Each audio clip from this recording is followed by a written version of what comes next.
Hello my dear students and welcome back to the channel. आज के class में हम कंटिन्यू करेंगे अपना class 12 CBSE business studies.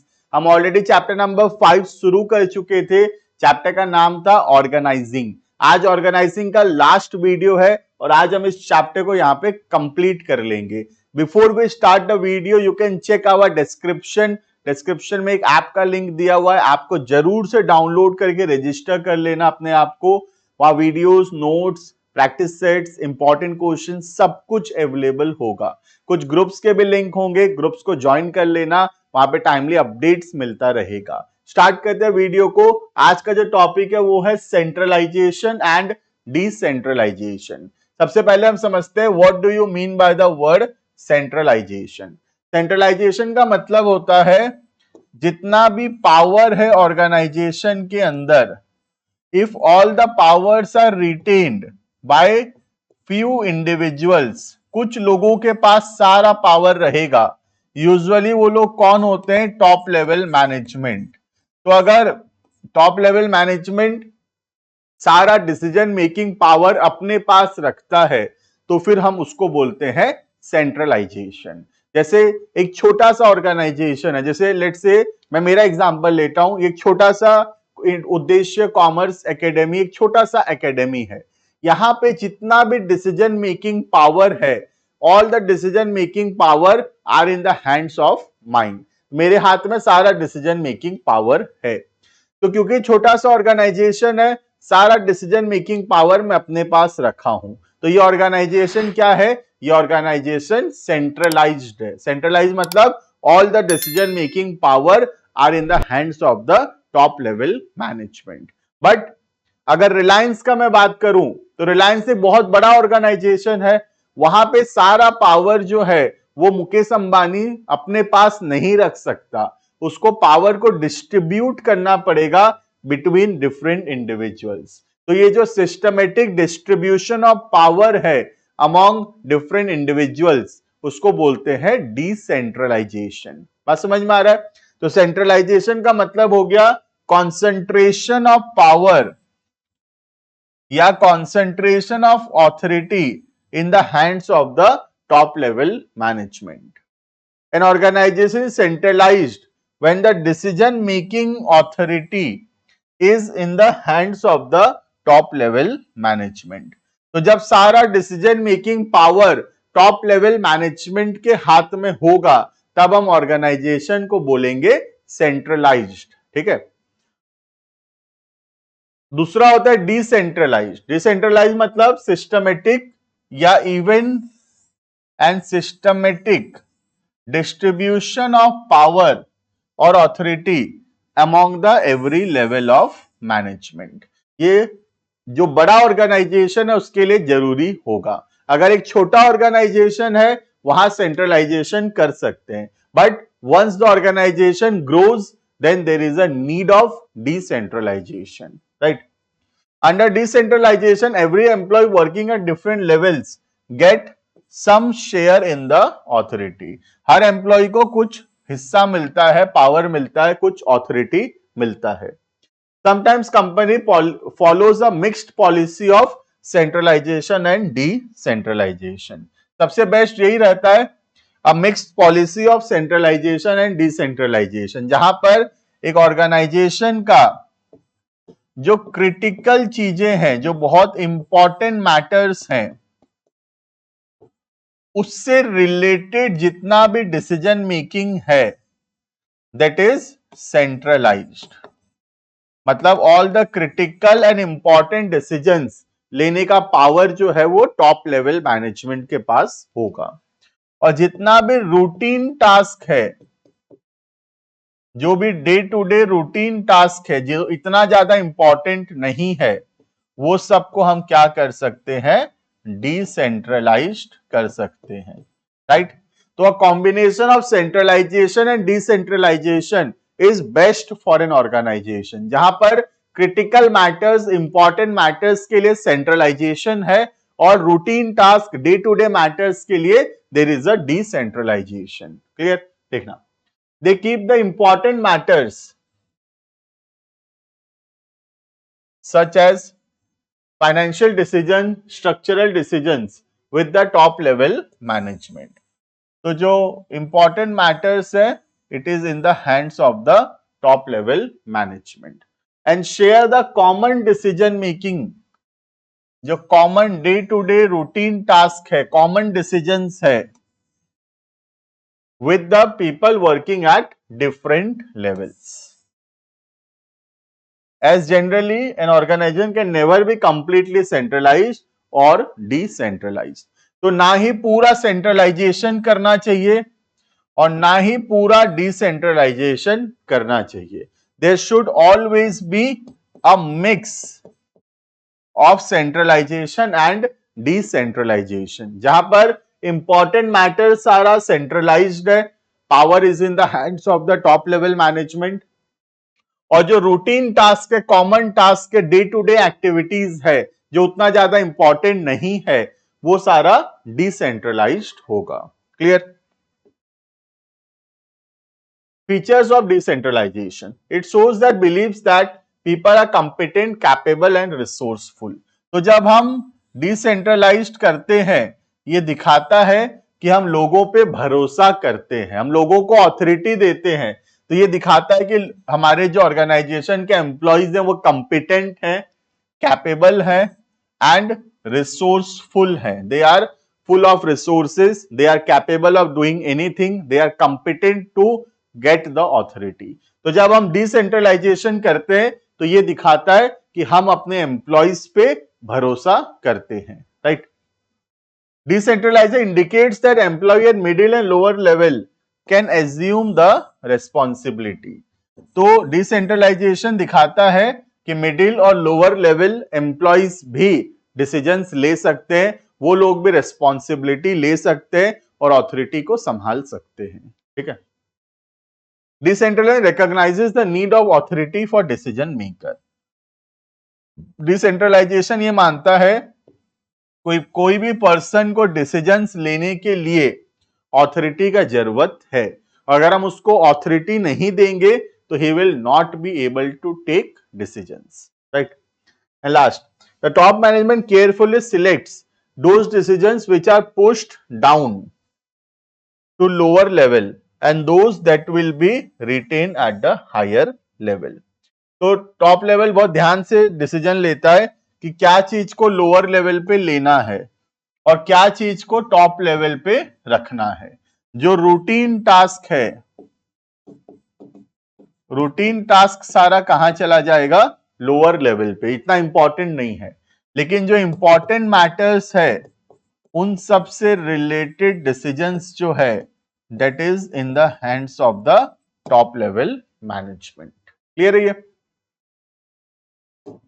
Next, what is the difference between centralisation and delegation? Decentralization and delegation. तो delegation हम पिछले class में पढ़े थे। डेलीगेशन का मतलब होता था जब हम एम्प्लॉय को अपना काम डेलीगेट कर रहे हैं और साथ में उसको कुछ ऑथोरिटी दे रहे हैं, कुछ रेस्पॉन्सिबिलिटीज दे रहे हैं और वो काम को कंप्लीट कर रहा है। डेलीगेशन तो होना ही चाहिए, डेलीगेशन तो जरूरी है, डेलीगेशन के बिना ऑर्गेनाइजेशन चल ही नहीं सकता। मैनेजर खुद सारा काम कभी नहीं कर सकता, तो उसको डेलीगेशन करना ही पड़ेगा। Delegation means giving your work to other persons and seeing that they are doing the work, that is delegation. But decentralization अलग है। decentralization का तो मतलब है even distribution of power among the different individuals working at different levels. तो दोनों में बहुत फर्क है। हम देखते हैं कंपैरिजन। पहला, decentralization is delegation. देखना, in delegation we multiply the authority with 2. Delegation में ऑथोरिटी मल्टीप्लाई होता है 2 के साथ। 2 मतलब 2 जन के साथ। कौन कौन? एक ऑथोरिटी है सुपीरियर के पास जिसका काम था, और दूसरा जिसको काम दिया गया है सुपीरियर के द्वारा, call as the subordinate. तो डेलीगेशन में authority is multiplied with 2, whereas in decentralization the authority is multiplied by many. Decentralization में हम सबको इवनली पावर डिस्ट्रीब्यूट करते हैं, because systematic delegation taking place at every level will result into evenly distribution of authority and responsibility at every level and results into decentralization. तो बोला अगर हम systematically delegation करेंगे हर एक लेवल पे सिस्टमेटिक डेलीगेशन होगा, then it will result into decentralization. Clear है? तो डेलीगेशन एक छोटा कॉन्सेप्ट है, डिसेंट्रलाइजेशन एक बहुत ब्रॉडर और बहुत वाइड कॉन्सेप्ट है. In delegation the authority share between two person, मैं बताया already, one is the superior that is manager and another one is subordinate. Whereas in decentralization, many people are at every level are involved. Directors, production head, managers, subordinate, etc. तो decentralisation में बहुत लोग involve रहते हैं, but delegation में सिर्फ दो लोग होते हैं. वन जिसका काम था सुपीरियर और दूसरा जिसको काम दिया गया सबऑर्डिनेट. ठीक है. Next, delegation is necessary. Delegation तो मैंडेटरी है, डेलीगेशन तो करना ही पड़ेगा क्योंकि मैनेजर खुद सारा काम नहीं कर सकता. But decentralisation is optional. हम चाहें तो डिसेंट्रलाइजेशन नहीं भी कर सकते हैं. जैसे मेरा ट्यूशन का मैं एग्जांपल दिया, उद्देश्य कॉमर्स एकेडमी, यहाँ पे सेंट्रलाइजेशन है, छोटा सा ऑर्गेनाइजेशन है, सारा पावर मेरे हाथ में है, तो मैं डिसेंट्रलाइजेशन नहीं किया, मैं सेंट्रलाइजेशन में रखा हूं. बट क्या मैं डेलीगेशन करता हूं? यस, आई डेलीगेट. जैसे वीडियो अपलोडिंग का काम, वीडियो एडिटिंग का काम, थंबनेल बनाने का काम, ये सब मैं अपने जूनियर्स को डेलीगेट करता हूं. तो मैं डेलीगेशन तो करता हूं क्योंकि डेलीगेशन तो करना ही पड़ेगा, सब काम मैं खुद नहीं कर सकता. बट क्या डिसेंट्रलाइजेशन करना पड़ेगा? नहीं, डिसेंट्रलाइजेशन जरूरी नहीं है. डिसेंट्रलाइजेशन हमारा मर्जी है तो हम करेंगे. अगर ऑर्गेनाइजेशन बहुत बड़ा हो जाएगा वहां पे डिसेंट्रलाइजेशन चाहिए, बट एक छोटे ऑर्गेनाइजेशन के अंदर there is no need of decentralization. Clear?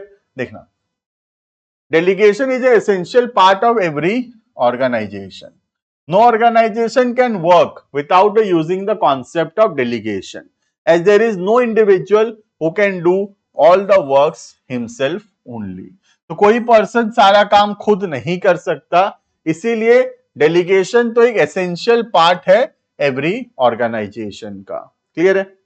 Delegation is a tool to get the work done effectively and efficiently through others, whereas decentralization requires when organization grows. Decentralization कब जरूरत पड़ता है? जब ऑर्गेनाइजेशन ग्रो करता है, बड़ा बन जाता है organization, and expands, and only top level cannot manage it. Delegation में तो हम लोगों से काम करवाते हैं इफेक्टिवली, वो तो जरूरी है ही, बट डिसेंट्रलाइजेशन का जरूरत तब पड़ता है जब ऑर्गेनाइजेशन बहुत ग्रो हो जाएगा, बहुत बड़ा हो जाएगा और टॉप लेवल अकेला सब कुछ नहीं संभाल पाएगा. Then there is a need of decentralization. Clear? It is a matter of choice and preference of top level management and not compulsory. तो डेलीगेशन जो है वो तो कंपल्सरी है, बट जो डिसेंट्रलाइजेशन है वो कंपल्सरी नहीं है, वो टॉप लेवल की मर्जी है. वो चाहे तो पावर देंगे, चाहे तो पावर अपने पास भी रख सकते हैं. जैसे मैं सारा पावर अपने पास रखा हूं, तो मेरी मर्जी, मैं डिसेंट्रलाइजेशन नहीं करना चाहता तो मैं नहीं किया. अगर मेरा ऑर्गेनाइजेशन ग्रो करेगा, बहुत बड़ा बन जाएगा, अगर तुम्हारा कृपा रहा तो, है ना, और अगर बहुत बड़ा हो गया ऑर्गेनाइजेशन, तब हो सकता है वहां पे जरूरत पड़ेगा डिसेंट्रलाइजेशन का.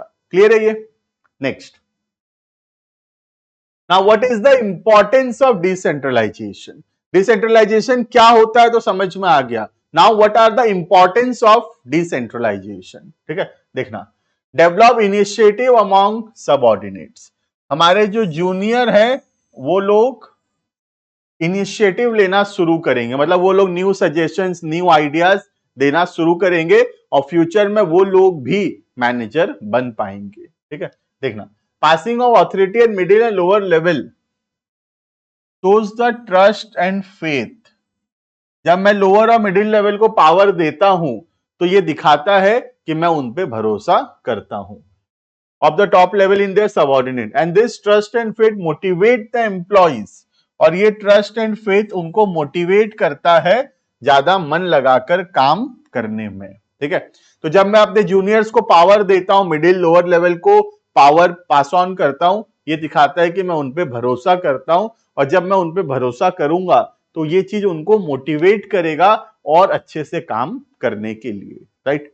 Second, it develop managers for future.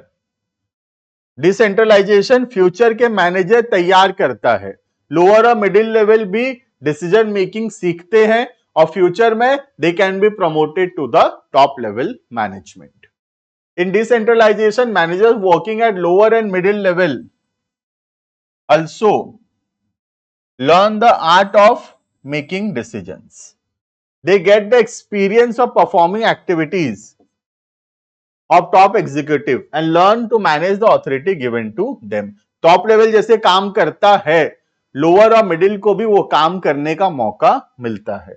तो decentralization process prepares manager working at lower and middle level to perform the task of the top level. तो लोअर और मिडिल लेवल मैनेजर्स भी टॉप लेवल मैनेजर जो काम करता है वो कर पाते हैं, और फ्यूचर में जब टॉप लेवल पे वैकेंसी आएगा they can be promoted to the top level management. Clear है ये? Next, quick decision making. जब सारा पावर हम खुद के पास रखेंगे तो डिले होगा डिसीजंस लेने में, सब कोई हमसे आके पूछेंगे तो लेट होगा डिसीजंस लेने में। लेकिन अगर हम पावर को सिस्टमेटिकली डिवाइड कर देंगे तो डिसीजन मेकिंग जो होगा बहुत क्विक होगा, तो किसी को किसी से पूछने का जरूरत नहीं है, right. In decentralized process decision making is not restricted in few hands only, but decision making power is entrusted to all the manager who at taking actions or performing the activities. This leads to faster decision. ठीक है, तो किसी को किसी से उतना पूछने का जरूरत नहीं है, सारा डिसीजन मेकिंग पावर एक पर्सन के पास नहीं है। एक पर्सन के पास पावर होगा तो लेट होगा डिसीजंस लेने में, लेकिन अगर मैनेजर्स के पास खुद के पास पावर रहेगा डिसीजन लेने का तो वो डिसीजन मेकिंग जो होगा बहुत क्विकर होगा, right. Next, relief to the top level management. Top level को शांति मिलता है क्योंकि जो रूटीन टास्क है टॉप लेवल उसको पास ऑन कर देता है, so that top level concentrate कर सके इंपॉर्टेंट मैटर्स के ऊपर। प्लस टॉप लेवल का बर्डन भी कम होता है जब वो पास ऑन कर देगा लोअर और मिडिल लेवल की तरफ, ठीक है। In the process of decentralization top level manager not overburden with the responsibilities and authority as they systematically passes the authority and responsibility to the different levels. तो वो लोग ओवरबर्डन नहीं होते क्योंकि वो लोग पास ऑन कर देते हैं ऑथोरिटी को, रेस्पॉन्सिबिलिटी को लोअर एंड मिडिल लेवल के तरफ, so that they can concentrate on the core and the important issues. तो रूटीन टास्क को अगर हम डिसेंट्रलाइज कर देंगे तो उससे क्या होगा, हम इंपॉर्टेंट और कोर एरियाज पे ज्यादा फोकस कर सकेंगे। क्लियर है? जैसे मैं वीडियो एडिटिंग का काम या थंबनेल डिजाइनिंग का काम, ये सब काम अगर किसी को दे दूं तो मैं कॉन्सेंट्रेट कर पाऊंगा वीडियो बनाने में। अगर सारा काम खुद करेंगे, सारा डिसीजन खुद लेंगे तो वहां पे लेट होगा। लेकिन अगर हम डिसीजन मेकिंग पावर लोगों को पास ऑन कर देंगे तो आधा डिसीजन वो लोग ले लेंगे, हाँ, तो हम लोग का जो बर्डन है वो थोड़ा कम हो जाएगा, right. Facilitates growth. Decentralization grants more autonomy, autonomy मतलब फ्रीडम या power to the lower level. This helps the subordinate to do the work in the manner best suited for their department. When each department is doing their best, then productivity increases with facilitates growth. तो जब organisation अपने हिसाब से काम करेंगे, उनके पास decision making power होगा, अपने हिसाब से वो डिसीजंस लेंगे तो वो लोग अपने डिपार्टमेंट के लिए बेस्ट डिसीजंस ले पाएंगे। और जब हर एक डिपार्टमेंट बेस्ट परफॉर्म करेगा देन ओवरऑल ऑर्गेनाइजेशन जो है वो अच्छा परफॉर्म करेगा, right. Last, better control. It decentralized employees working at different level take their own decisions. सब अपना अपना डिसीजंस लेते हैं, so they are accountable. जो डिसीजन लिया है उसके लिए वो रेस्पॉन्सिबल होगा, उसके लिए वो आंसरेबल होगा। They can not pass the blame to the superior, वो लोग ब्लेम को पास ऑन नहीं कर सकते किसी दूसरे व्यक्ति को, जो जो डिसीजंस लिया है उसके लिए वो खुद आंसरेबल होगा। तो ऐसे में ऑर्गेनाइजेशन को कंट्रोल करना आसान होगा, राइट, क्योंकि हमको पता है किसका क्या पावर है और कौन क्या डिसीजंस लिया है। जो जो डिसीजंस लिया है उसके लिए वो खुद रिस्पॉन्सिबल होगा। क्लियर है? This was all about the importance of decentralization, right? Now we will make a comparison between the delegation and decentralization. ठीक है, देखना पूरा पढ़ लिया हम लोग, फटाफट से मतलब कीवर्ड्स को हाईलाइट करेंगे। डेलीगेशन में 2 पार्टीज आर इन्वॉल्व और यहां पे because all the employees are involve, तो इसमें लिमिटेड स्कोप है क्योंकि यहां पे सिर्फ 2 लोग इन्वॉल्व है, सुपीरियर और सबऑर्डिनेट, बट यहां पे पूरा ऑर्गेनाइजेशन इन्वॉल्व है। ठीक है, significance, almost everyday managers share their authority and responsibility with the subordinate. तो डेलीगेशन तो ऑलमोस्ट हर दिन किया जाता है, बट यहाँ पे it is more significant because it is a one time decision. एक बार हम डिसीजन लेते हैं डेलीगेशन करने का और फिर जब हम डेलीगेट कर डिसेंट्रलाइज करने का, और वंस हम डिसेंट्रलाइजेशन कर देते हैं फिर सारा जो पावर और अथॉरिटी है वो हम पास ऑन कर देते हैं लोअर या मिडिल लेवल को। तो ये डिसीजंस रोज लेना पड़ता है, क्या डेलीगेट करना है क्या नहीं करना, but decentralisation is a one time decision, right. इसका नैरो स्कोप है, इसका वाइड स्कोप है, right. Next, freedom of action. In the delegation process of delegation, the manager passes the authority and the responsibility to the subordinate, and there is continuous supervision. तो वो delegate करता है authority और responsibility अपने subordinates को और वो continuously उसको सुपरवाइज करता है। बट यहाँ पे ऐसा कोई सुपरविजन नहीं है, ज्यादा फ्रीडम है, अपने एक्शंस का पावर दिया गया है systematically and there is no continuous supervision. तो डिसेंट्रलाइजेशन में तुमको तुम्हारा पावर दिया गया, तुम अपना डिसीजंस लो, कोई तुमको देखने वाला नहीं है, there is no supervision, right. Responsibility, it is the responsibility of every manager. Delegation का काम करना तो सबका काम है, हर मैनेजर का काम है कि वो डेलीगेशन करे, वरना वो काम कंप्लीट ही नहीं करवा पाएगा। लेकिन ये वाला डिसेंट्रलाइजेशन जो है वो टॉप लेवल डिसाइड करता है क्या चीज डिसेंट्रलाइज करना है और क्या चीज नहीं करना, राइट। नेक्स्ट, डेलीगेशन जो है ये तो कंपलसरी है, डेलीगेशन तो हर ऑर्गेनाइजेशन में होना ही चाहिए, करना ही पड़ेगा। बट डिसेंट्रलाइजेशन जैसे कि हम पहले भी पढ़े, it is optional in nature, right. Next, purpose, काम का बर्डन को कम करना पर्पस है डेलीगेशन का, बट डिसेंट्रलाइजेशन का पर्पस है एम्प्लॉयज को ज्यादा रोल देना, उनको ज्यादा फ्रीडम देना, ये इसका ऑब्जेक्टिव है। Authorities granted to immediate superior, जो हमारा सुपीरियर होगा वो हमको ऑथोरिटी देगा। तो सबऑर्डिनेट को ऑथोरिटी कहां से मिल रहा है? उसके इमीडिएट सुपीरियर से। बट यहां पे ऑथोरिटी कौन दे रहा है? Top level management. क्लियर है? This is the difference between delegation and decentralisation. There is one more difference between centralisation and decentralisation. ये तो बहुत आसान है ना। सेंट्रलाइजेशन का मतलब होता है concentration of power at the hands of the top level, और यहां पे distribution of power at every level, right. Authority, top level रखता है मैक्सिमम ऑथोरिटी, लेकिन यहां पे authority systematically divided among the different levels. Centralisation suitable है जब छोटा ऑर्गेनाइजेशन है, जैसे मैं मेरा एग्जांपल दिया, तो स्मॉल ऑर्गेनाइजेशन के लिए सेंट्रलाइजेशन चलेगा, बट रिलायंस जैसे बड़े ऑर्गेनाइजेशन के लिए there is a need of decentralisation. यहाँ पे मैनेजर्स के पास कम फ्रीडम होता है क्योंकि सारा पावर टॉप लेवल के पास है। यहाँ पे मैनेजर्स के पास ज्यादा फ्रीडम है because there is a systematic distribution of authority. Clear है? तो this is the difference between centralisation and decentralisation. इसी के साथ हमारा चैप्टर नंबर 5 जो कि ऑर्गेनाइजिंग था कंप्लीट होता है। हम डिसेंट्रलाइजेशन पढ़े, सेंट्रलाइजेशन पढ़े, और कंपेयर किए डेलीगेशन को डिसेंट्रलाइजेशन के साथ। जुड़े रहना चैनल के साथ। हम नेक्स्ट वीडियो के अंदर चैप्टर नंबर 6 जो कि हमारा स्टाफिंग है उसको शुरू करेंगे। मिलते हैं नेक्स्ट क्लास में। Thank you and bye bye.